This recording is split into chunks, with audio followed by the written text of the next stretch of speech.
Mess. మళ్ళీ dustbins దగ్గర food మంచిగా క్లీన్ చేయరు. 3-4 డేస్కి ఒకసారి తీస్తారు. వాష్రూమ్స్లలో శానిటరీ నాప్కిన్స్ అవన్నీ తీసారు. 3-4 డేస్కి ఒకసారి తీస్తారు. అవి కూడా బయట తీసుకొచ్చి పెడతారు.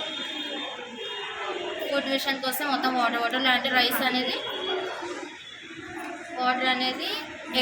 వాటర్ తీరు ఉంటాయి కర్రీస్ అన్నీ. నాన్ వెజ్ అయితే అసలుకే బాగుంటుంది. నాన్ వెజ్లో ఉన్న స్పూన్ వెజ్లో పెడతారు, వెజ్లో ఉన్న స్పూన్ నాన్ వెజ్లో పెడతారు. తాగే వాటర్లో కాక్రోచెస్ వస్తాయి. మొన్నైతే ఇట్టే కొట్టిరా ఏకంగా డ్రింకింగ్ వాటర్ దగ్గర. మాకు వాటర్ అనేది కూడా 4th ఫ్లోర్కి వాటర్లో లేవు. మిడ్ నైట్స్లో మాకు వాటర్ కావాలని సార్ 3rd ఫ్లోర్ లేదా 5th ఫ్లోర్ అవి కూడా డ్రెస్ వస్తారు. వాళ్ళని బయటకి ఇట్లా వస్తే బతిమాలి తెప్పించుకుంటాం. వాళ్ళు ఇంట్లో కూడా ప్రాబ్లం వస్తుంది. ఇప్పుడు రీసెంట్గా అయితే లాస్ట్ ఫ్లోర్లో అయితే రూఫ్లో నుంచి వాటర్ పడుతుంది. మొత్తం లీక్ అవుతుంది. అసలు వాటర్ పడితే మాకు అక్కడిక్కడ వెళ్ళడానికి రాదు, బయటికి వెళ్ళడానికి రాదు. రూమ్లో కూడా వాటర్ లీక్ అవుతుంది. రూఫ్లో నుంచి రోడ్లకు మొత్తం వాటర్ పడితే లగేజ్ మొత్తం నడిచిపోతుంది, బట్టలు మొత్తం నడిచిపోతుంది.